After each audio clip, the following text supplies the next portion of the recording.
Who is piloting the UAPs or UFOs constantly seen in our skies? Where are they from? Why are they here?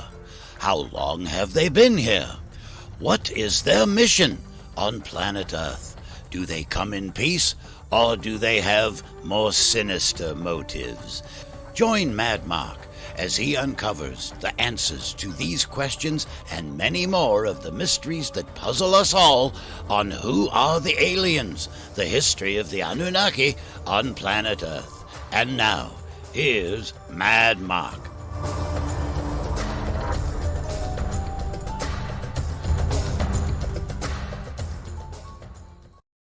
Today's episode, I am proven correct. The white gene is not native to Earth.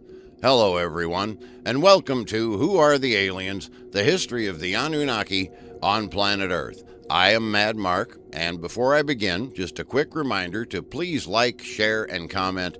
It helps so much. And I am now on Patreon. Become a member and receive lots of cool benefits, such as a free personalized video message and or phone calls from me, Mad Mark. That's right. And you'll be able to watch all new episodes of the show 2 days before they appear on YouTube or Spotify. Just click on my Patreon link down in the show notes. I'd sure appreciate it. Also, I am happy to announce that if you are watching this program on YouTube, you can now purchase my merch right here on YouTube. Just click the store tab on my channel page and you can check out and order all the shirts that I currently have available. And again, I sure would appreciate it. Okay, today we resume our studies of Zecharia Sitchin's 9th book, The Lost Book of Enki, published by Simon & Schuster in 2001. When we left off on episode 37, or season 2, episode 12, the uprising of the Igigi on Earth had just ended. In those days, Lumak was appointed as the workmaster of the Eden, and his wife was Batanash, his cousin. She was gorgeous, and upon seeing her for the first time, I, Enki, became charmed by her beauty. And thus did I send word to my son Marduk, instructing him to put through a request to have Lumak temporarily transferred into his domain, where he could guide the humans in building a new city there. When the transfer went through, Lumak left his wife Batanash in the Eden and made his way into Marduk's territory. And soon after that, I made a trip to the Eden using the excuse that I wished to visit my sister Ninhursag. One dark night, while Batanash was bathing on the rooftop of her dwelling, I came unto her and made love to her, and soon after she became pregnant. And 9 months later, word was sent to Lumak informing him that he had a son. He quickly made his way home to the Eden to see his newborn. But his joy soon turned to horror when the child was presented to him. White as snow was his skin, and his eyes shone with a great brilliance. Okay, this is Mad Mark interrupting the story again here for just a second. Once again, I am proven to be correct. I love when that happens. Remember episode 23 that aired towards the end of last year? My episode about the origins of racism? Boy, did I take a lot of heat for that one. People are still talking about it. About a third of the way through the episode, I made this statement. Remember this? Race was never actually determined by a particular people's proximity to the sun. In other words, people with darker skin originated in Africa because they got more sun there, and white people originated in Europe because they got less sun. These are all lies. It's what they want you to believe. But it is not true, and I can prove it. Let's look at some facts. Here we see a photo of some modern-day white Australians. Now, Australia is one of the top 5 regions of the Earth with the most annual sunlight. Australia was first colonized by the British in 1788. That's 237 years, 7 generations of white people living in one of the warmest and sunniest areas on the planet. And, as far as I can tell, they are not turning black. And you want to talk about Africa? Okay, let's talk about Africa. South Africa, to be specific. The White Dutch first colonized South Africa in the year 1652. That's 373 years ago, or 9 generations. And from this photo taken just a couple months ago of South African refugees coming to America, we can see that they too are not turning black.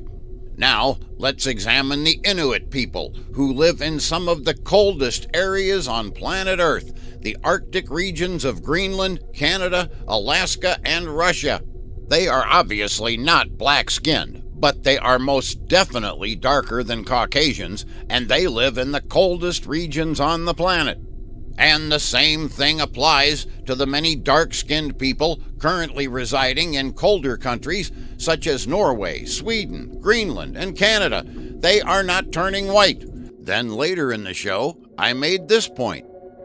The first thing I did was to present a hypothetical question to AI, and that question was, if there were human beings on every planet in our solar system, what would the skin color of each planet's inhabitants be? And the answer given was that the inhabitants of the first 3 planets closest to the sun would be dark-skinned. In case you didn't know, Earth is the 3rd planet from the sun. It then went on to say that the further out you go from there, the lighter the skin color would be. And the planets that are furthest from the sun, beginning with Saturn, would be predominantly white-skinned. And by the time you reached Pluto, the skin of these beings would be so light that they would almost seem to be opaque.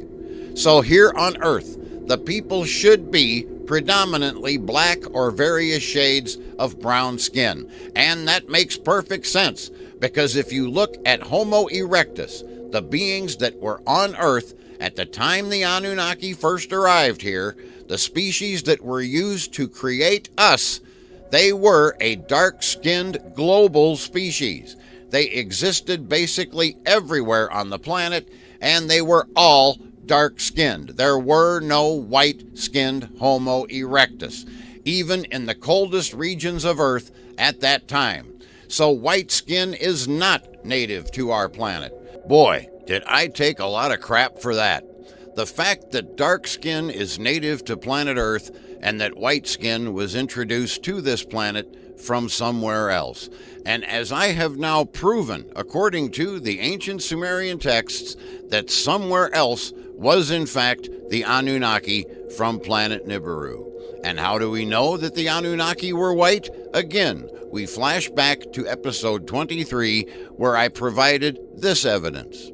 But the fact of the matter is, the Anunnaki are white. In fact, they are very white. And I have some facts to back up this statement. I'll begin with the lesser facts and then move on up to the biggest ones. First of all, we have this. Here I have some artwork I found online depicting the various Anunnaki gods. As you can see, they are portrayed here as being white. Now, as I said, this is weak evidence. I'm not even sure who drew this, but I suggest that they were even whiter than shown here. I believe that they were very white. Then we have this photo. This one shows an ancient carving of one of the Anunnaki. Since it is in stone, it's hard to say for sure what color his skin was, but he sure looks white to me. And on the right side, we see an artist's rendering of Gilgamesh. He was, of course, the result of coitus between an Anunnaki and a human, which would explain his dark beard, but again, he is depicted as white-skinned. And now, on to some stronger evidence. How about Montezuma, the Aztec king who in 1519 mistook Hernan Cortez as his returning god Quetzalcoatl, who was, of course, the Anunnaki known as Thoth. This tragic mistake was made because Cortez had lighter skin and, according to the ancient texts of his people, Quetzalcoatl was a light-skinned, bearded deity. Then there's this. Remember back on episode 5 or 6 when I was talking about when the Anunnaki created humans as their labor force, and they had a nickname for this new creation. Do you remember that? They not only called the first humans the dark-headed ones, but they continued to refer to them as that for many years to come. Now, logically speaking, if the Anunnaki were black and they created a race of black slaves, do you really think that they would refer to them as the dark-headed ones? That seems a bit ridiculous, don't you think? And the final bit of evidence I wish to present goes all the way back to what I said earlier in the show about the hypothetical question that I asked AI. If there were humans on every planet in our solar system, what color would each planet's humans be? Remember that? And it's said that the outer planets, like Pluto and Uranus, the ones furthest from the sun, would have such light skin that it would appear to be almost opaque. Now imagine this scenario. You have beings on a planet, let's call it Nibiru, that takes 3,600 years to make one orbit of our sun. And only 1 year of that time does it come into the heart of our solar system and spend any time at all anywhere near the sun. That's 3,599 years at a time with very little sunlight at all, if any. If beings on Uranus and Pluto would have opaque skin from lack of sunlight, what color do you imagine that these beings would be? There, you see? You've just answered the question for yourself. The Anunnaki are extremely white. And after all that evidence, when episode 23 aired, I still got plenty of static about it on social media. But here now we learn the truth, that when this earthling, son of Lumak, this child whom Enki actually fathered, was born white, and it freaked everyone out. Why? Because humans were black and the Anunnaki were white. These gods were white. Thus, this was anything but a normal birth. Now, let's get one final segment from episode 23. More proof that these Anunnaki gods are still very much active on planet Earth to this day. And there's one more thing that I would like to mention. On the topic of alien interaction, we have all heard the stories of people claiming to have been abducted by Nordic-looking aliens. Alleged abductees describe these Nordic aliens as being somewhat taller than the average human, standing roughly 6 to 7 feet tall, and showing stereotypically European or white features such as long straight blonde hair, blue eyes, and very fair skin. If you've ever been abducted by one of these beings, congratulations, you've had direct contact with the Anunnaki. So I don't want to hear any more of this, but scientists tell us blah, blah, blah bullshit. They are told to perpetuate lies to keep the Anunnaki truth quiet in the same way that until recently, governments were told to keep quiet about UFOs, or Islam was told to peddle this crap about Yaqub creating white people. Hell, I had a follower ask me the other day if I think NASA knows about Nibiru. Of course they do. But when the entities who are really in charge of this planet tell you to keep something quiet or to concoct some ridiculous lie and maintain that it is the truth, you do as you're told. But they haven't gotten to me yet, so, as I've always said, if you want the truth about what is really going on here on Earth, you'll have to continue to watch this show. But it seems that with each passing day, as more and more of these truths are exposed, I am sounding less and less like some crazy schizophrenic, as I'm labeled by many, and more like the only honest source of truth on this planet. Now, before we return to the texts and turn things back over to Enki, the story tells us that this child's hair was, quote, the color of wool, which tells us absolutely nothing, unless you are from ancient Sumeria. You see, these days, wool comes in many colors, depending on the hair color of the sheep that it was taken from, or if perhaps the wool has been dyed. But in the days when this was written, the first sheep on Earth had reddish-brown hair, which was useful as a natural camouflage by those sheep who lived in the wild. Okay, so we know that this child has white skin and reddish-brown hair. Now, back to Enki. Amazed and frightened by the appearance of his son, Lumak hurried to visit his father, Metushal, where he explained that the boy was unlike any earthling he had ever seen. "I am greatly puzzled by this," he pondered. The pair soon returned to Lumak's home, where Metushal examined the child. "Is this boy's father one of the Ijiji?" he screamed at Betanash. "Is this boy truly Lumak's son?" Okay, this is Mad Mark yet again interrupting, sorry. I'm sorry to interrupt, but once more, this is another interesting point right here. So, Metushal's first thought upon seeing the child is that its father could possibly be an Ijiji? Wouldn't this insinuate that other white children had been born from the unions of the Ijiji taking human wives? Yet the text treats this as a unique circumstance that this child was the very first white human. Let's see where this goes as we return to the story.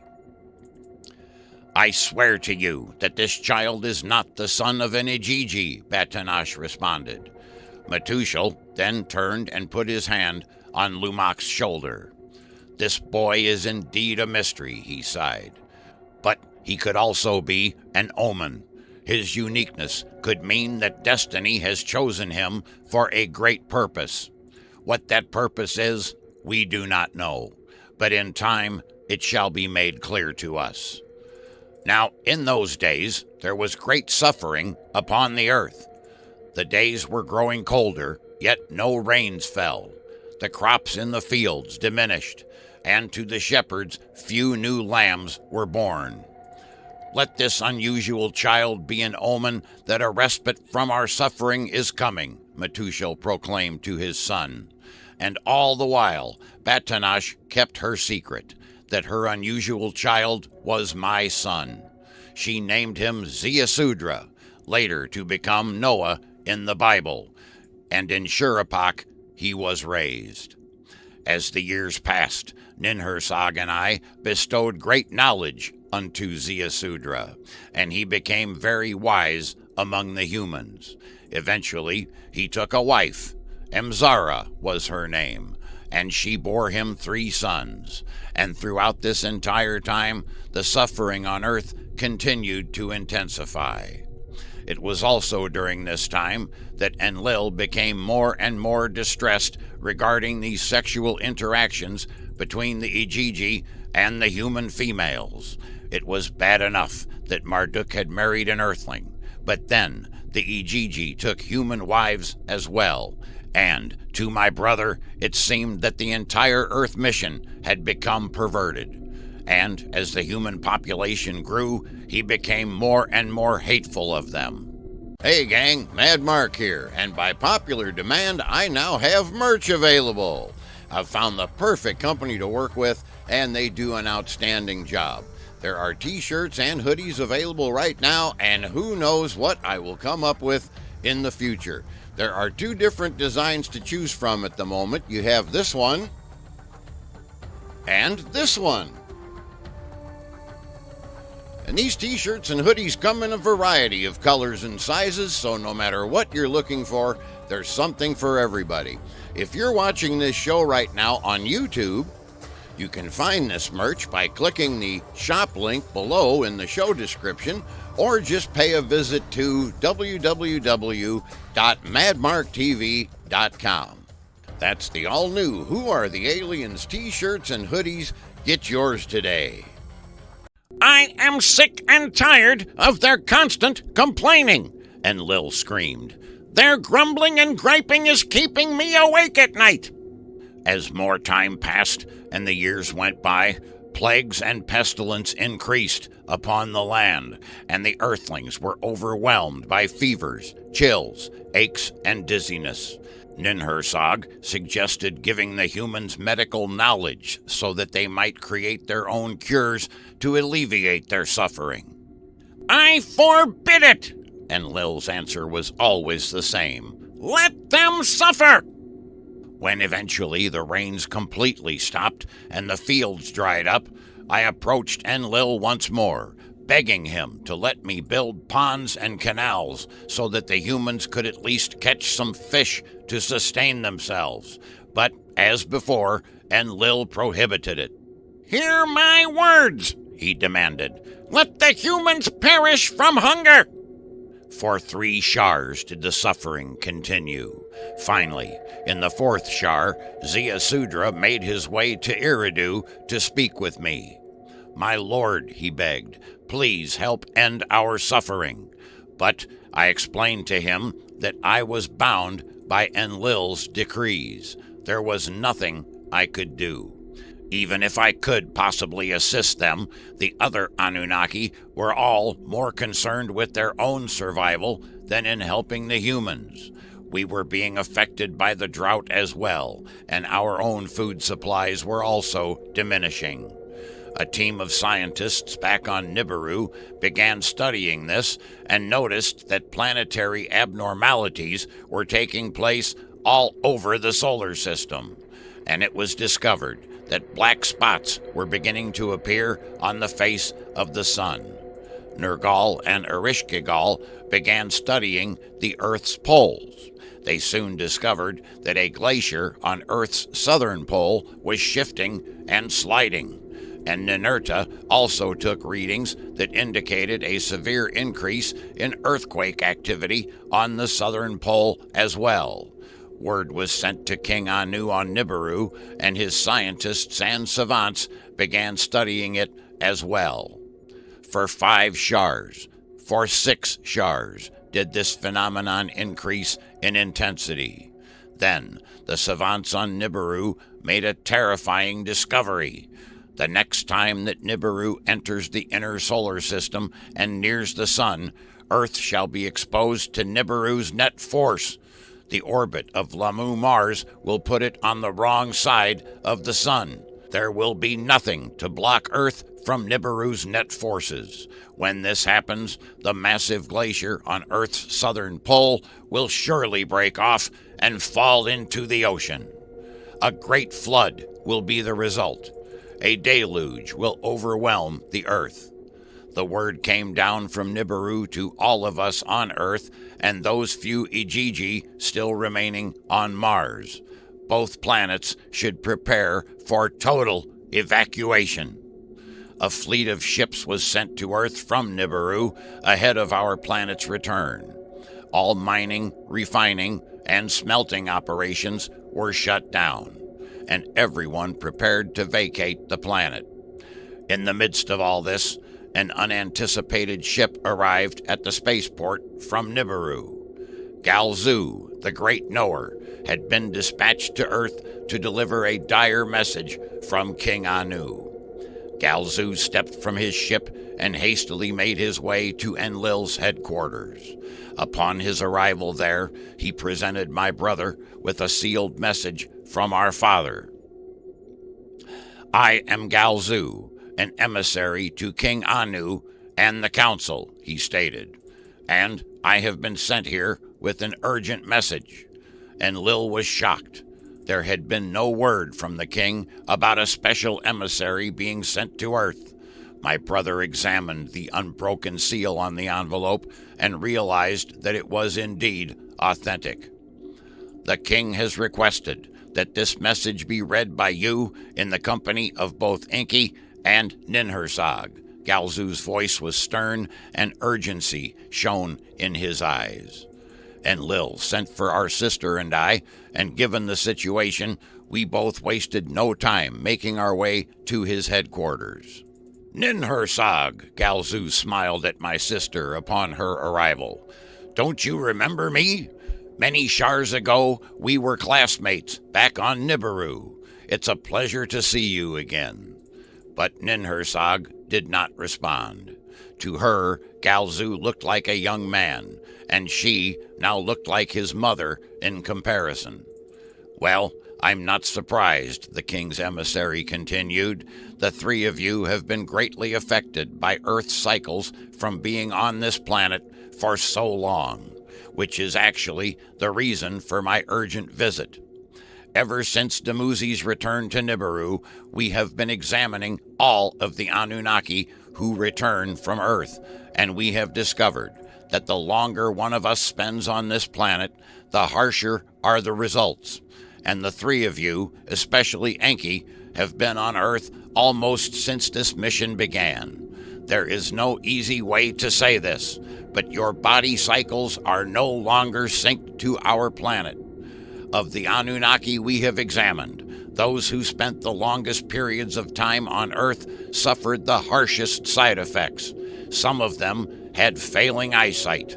Others had become so accustomed to the lighter atmosphere of Earth that they struggled to even walk on Nibiru. And, of course, there's the aging problem. When they return to Nibiru, they are far older than people their same age, older than their own parents. And here's the worst news. All of them died within months of returning. It's okay to come to Earth for a visit, as King Anu does, but to live here as long as you three have, it's just not safe to come home any longer." Silence filled the room for several moments. Then Ninhursag spoke.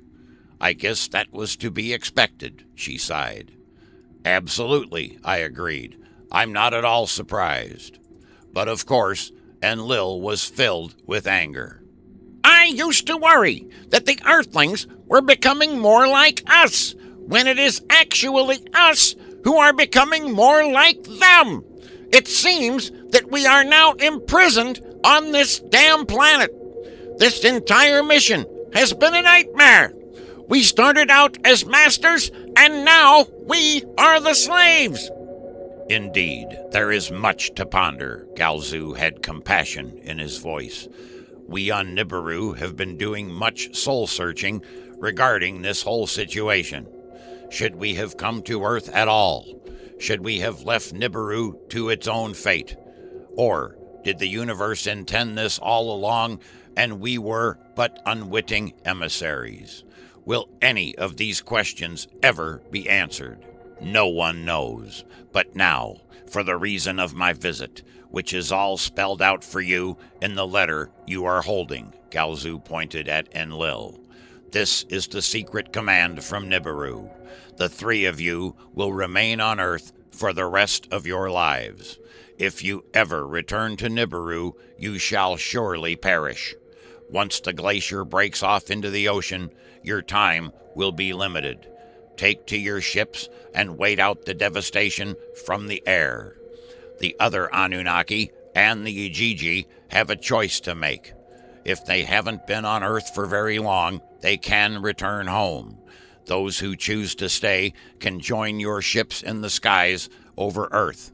All Ijiji who have taken human wives will have to decide between staying with their woman or returning home. But no Earthlings will be allowed on Nibiru. Anyone who wished to return to Nibiru should be ready to depart forthwith." And that is where I will leave you for this episode. I hope you can agree that although I have covered this information before on past episodes, these in-depth details being provided by Enki are certainly more intense and a lot more informative. And you have quite a lot to digest there, I should say, and we have so much more to cover and learn. I am Mad Mark, and I sincerely hope that you have enjoyed this episode. If so, please like, share, comment, and hit that hype button on YouTube for me, will you? It helps so much. And please subscribe so that you never miss a single episode.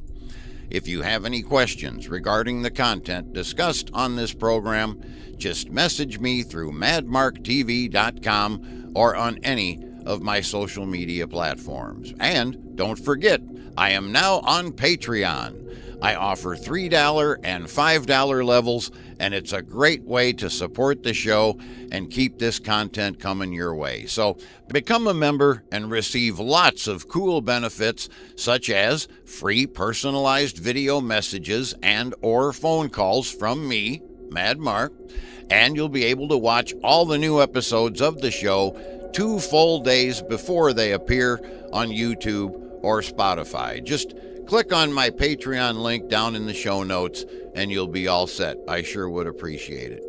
Lastly, I would like to remind everyone that listening to this program is no excuse to not read the book that we have been discussing here, The Lost Book of Enki by Zecharia Sitchin. It is an amazing work, and I am leaving out much information in order to keep the show flowing properly, so do yourselves a favor and read that book. Who Are the Aliens? The History of the Anunnaki on Planet Earth is written and produced by me, Mad Mark. Today we have taken another step in our ongoing journey to discover the truth. I promise you that things will get more and more interesting the further we delve into this topic of who are the aliens, the history of the Anunnaki on planet Earth. Peace to all of you, and remember to always walk in love. Bye for now.